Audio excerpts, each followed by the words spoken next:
Olá, sou o professor João Arantes, da Universidade Federal de São Paulo, e dando prosseguimento ao nosso curso sobre TDAH e TEA, né? Vamos falar um pouquinho sobre algumas dicas, né? Continuar as dicas que a gente está falando aqui para adolescentes, né? Crianças e adolescentes com TDAH, né? Bom, uma dica assim básica que vale para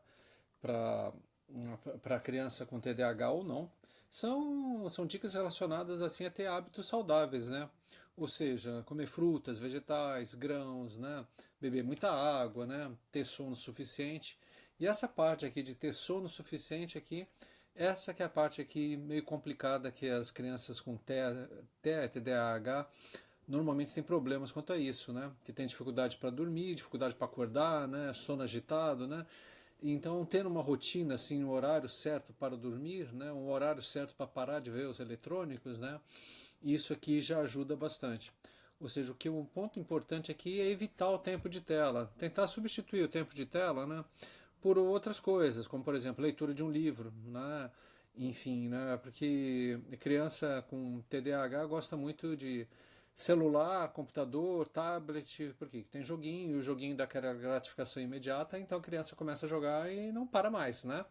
E com isso acaba dormindo tarde começa a ter uma série de problemas aqui para acordar no dia seguinte para ir para a escola, coisa e tal, né? Então, evitar o tempo de tela, reduzir o tempo de tela, controlar o tempo de tela aqui é uma coisa muito importante, né? Outra coisa também é as crianças com TEA, TDAH, volta e meia aqui, elas entram aqui em colapso nervoso, né? Ficam muito estressadas, né? Então, o que ela deve fazer quando acontecer isso?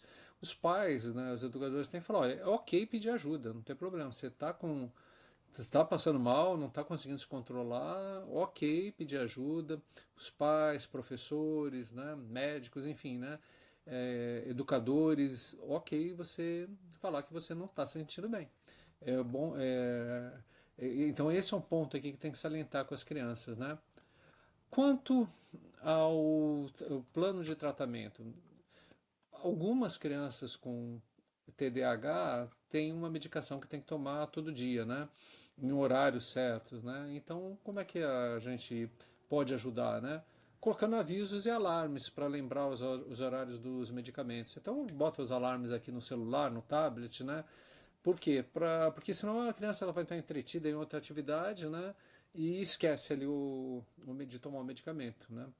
E dependendo do medicamento, isso pode ser muito ruim, você não ter tomado um dia, né? Ter pulado uma dose, coisa e tal, né? Então é interessante aqui colocar sempre esses avisos e alarmes aqui para lembrar dos horários dos medicamentos, né? E seguindo, evidentemente, na consulta terapeuta e médico, né? Ou seja, né? E regularmente, né, a criança com TDAH, à medida que ela vai crescendo, coisa e tal, talvez haja necessidade, é provável que haja necessidade de aumentar ou modificar a dose do medicamento. Então, com isso, ele vai ter que ter um acompanhamento ali constante ali com o médico, né? Outras dicas, né? A criança com TDAH tem que aprender o que funciona para ela, o que faz com que ela se acalme, né? Pode ser uma música de fundo, pode ser um objeto sensorial.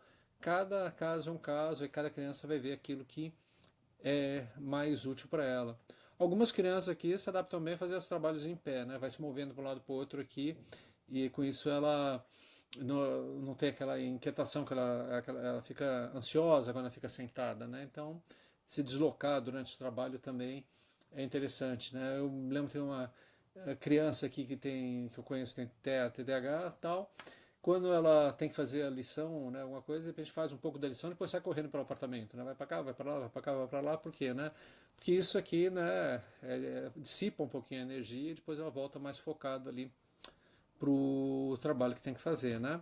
Agora, cada criança, cada pessoa tem que descobrir o que, que é melhor, o que funciona melhor para ela, né? Não tem assim uma receita mágica para todos, né? E é interessante que a criança ela converse com os pais, com os professores, né?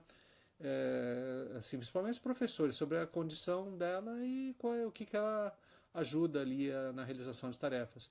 Acho que os pais também têm um papel fundamental de entrar em contato com os professores da escola, né, falando da condição da criança, né, assim, se acertando para fazer alguns combinados com os professores. Por exemplo, a sala de aula está muito barulhenta, né, na hora da prova, coisa e tal, então, olha, a criança aqui fazer a prova na biblioteca, num ambiente mais tranquilo, né, com menos distratores, algumas coisas assim, alguns combinados assim, né, de posicionamento da criança em sala de aula, deixar longe ali das janelas com vidro, onde passam outras pessoas, etc, tá bom? Bom, então essa é a segunda parte das dicas aqui para crianças e adolescentes, tá? Grande abraço.